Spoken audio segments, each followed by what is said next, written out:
जनाब कीनू का सीज़न है and I think we all have started already enjoying kinnow के सीज़न को।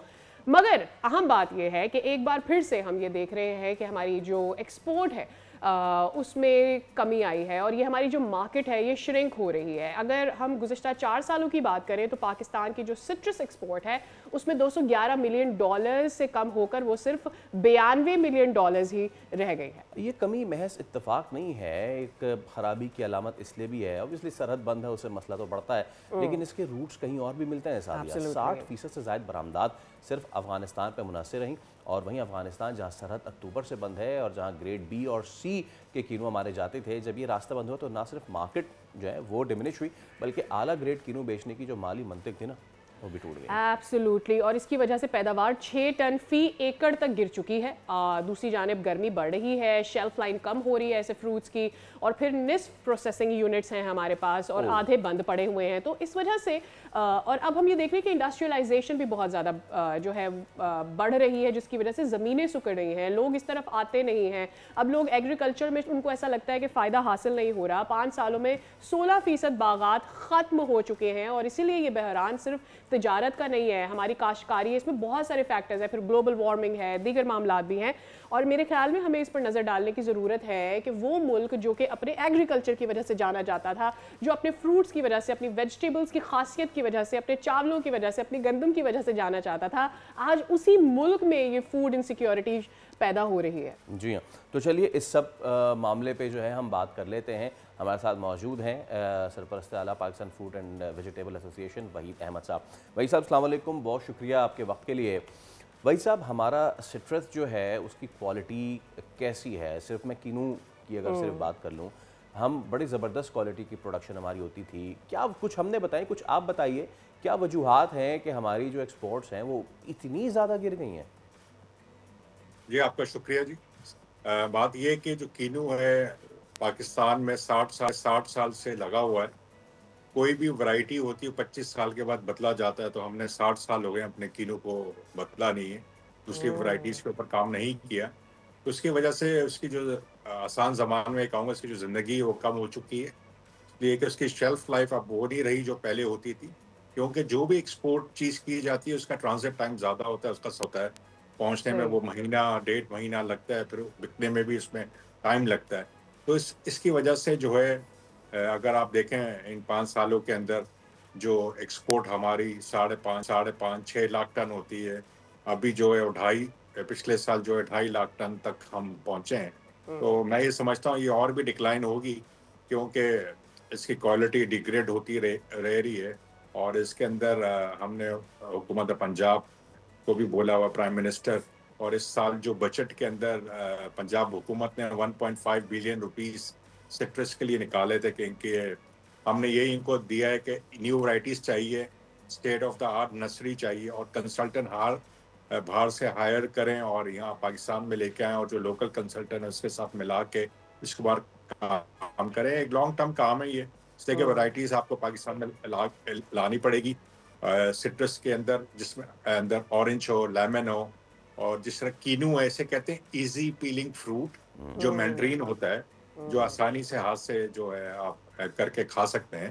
तो ऐसी वैरायटीज़ भी हैं, वो भी लेके आए, क्योंकि जो कीनू ऑलरेडी जो इंटरनेशनल मार्केट में ना वो उसको क्लास 2 कहा जाता है। क्योंकि अगर मैं दूसरी वैरायटीज़ की बात करूँ, अगर टर्किश की, इजिप्शियन की, मोरक्को की, चाइना की, और भी मुल्क है, और हमसे कंपैरिजन अगर हम मिसाल मैं आपको देता हूँ, अगर हम $400 पर टन लेते हैं, वो $1400 पर टन लेते हैं, तो उनकी वैल्यू भी हाई है। तो हम ये क्लास 2 इतने अरसे से बेच रहे हैं, मगर अब इसकी क्वालिटी में इम्पैक्ट आ गया है।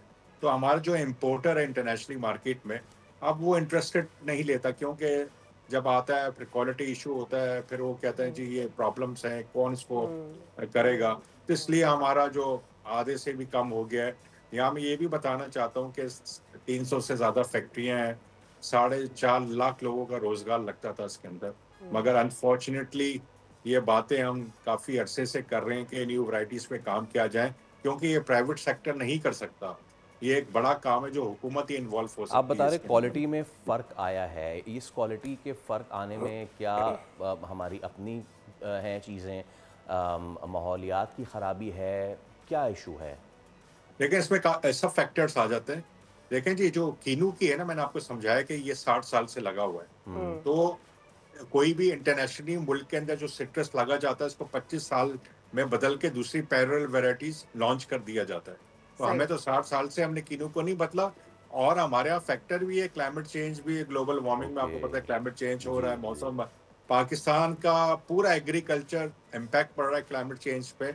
अगर हमने मॉडर्न टेक्नोलॉजी अडॉप्ट नहीं की और हमने फ्लड सिस्टम को खत्म नहीं किया, जो पानी को हम जाया कर रहे हैं, और डिप एरिगेशन और स्प्रिंगल में नहीं आए, आने वाला वक्त हमारा फूड सिक्योरिटी जो है, आपको अभी भी नजर आ रहा होगा टमाटर की प्राइस एब्सोल्युटली। कहाँ चले गई, प्याज की कहाँ चले गई, शुगर का क्या हो गया, वीट की के साथ क्या हो गया।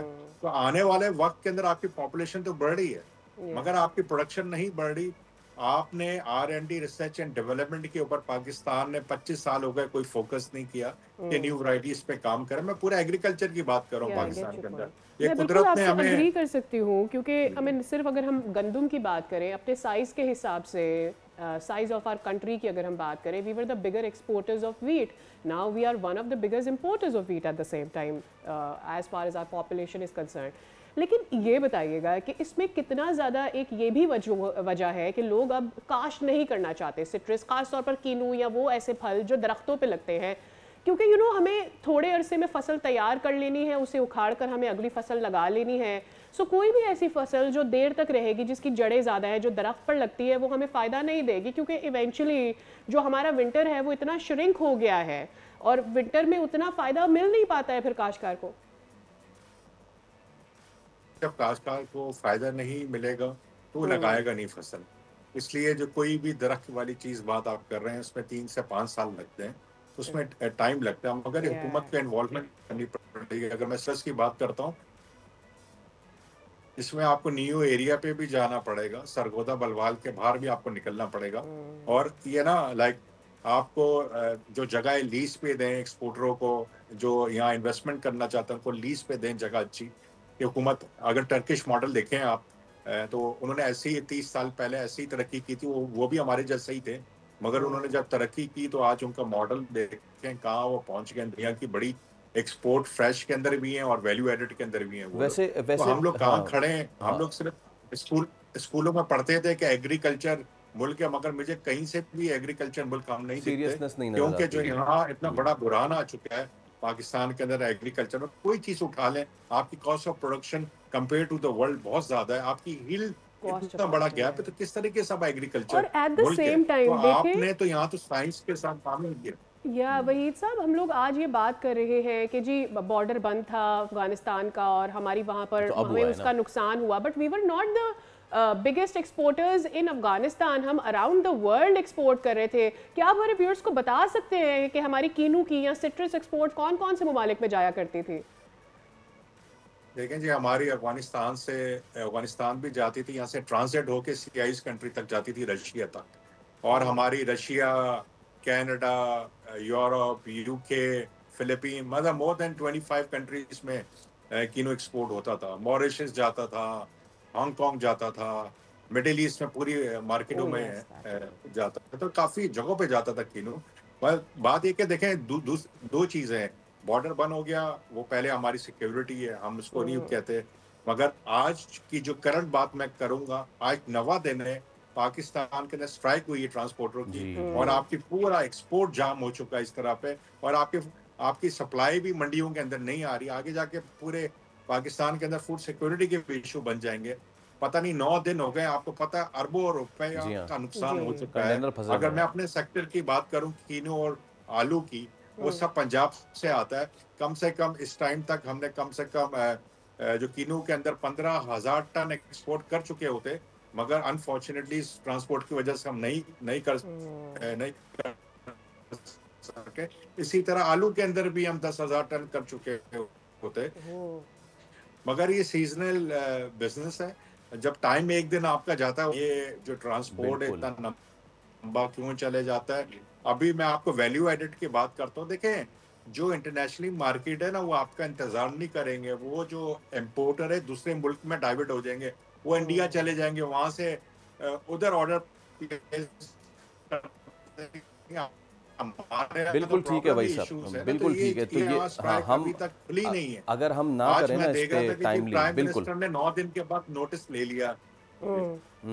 मसला ये है कि हम तो बड़ी चीज़ों को रो रहे हैं, ये अभी मैं छोटी देख रहा हूँ छोटी कि 9 चीज़ें दिन भी के जो है बाद हमें हैम्पर प्राइम कर रही मिनिस्टर ने हैं। नोटिस लिया है, बिल्कुल ठीक है उससे भाई पहले साहब, क्यों नहीं लिया? बिल्कुल ठीक है। Absolutely, बहुत got शुक्रिया, your point. बहुत शुक्रिया आपका वहीद अहमद साहब हमारे साथ अब मौजूद। और हम तो ये सोच रहे थे कि बहुत बड़े बड़े मामलात होंगे जिसकी वजह से ये सारी चीज़ें हो रही होंगी। 9 दिन से एक चीज़ हम हल नहीं कर पा रहे हैं, तो आगे बड़े मामलात को हम कैसे हल करेंगे? और ये पहली बार ऐसा होने नहीं जा रहा फैसल। तो डिसअपॉइंटमेंट ये है कि वही बात आती है कि हम अपनी छोटी छोटी चीज़ें ठीक नहीं कर पा रहे होते, जिसकी वजह से ये मसाइल हो रहे होते हैं।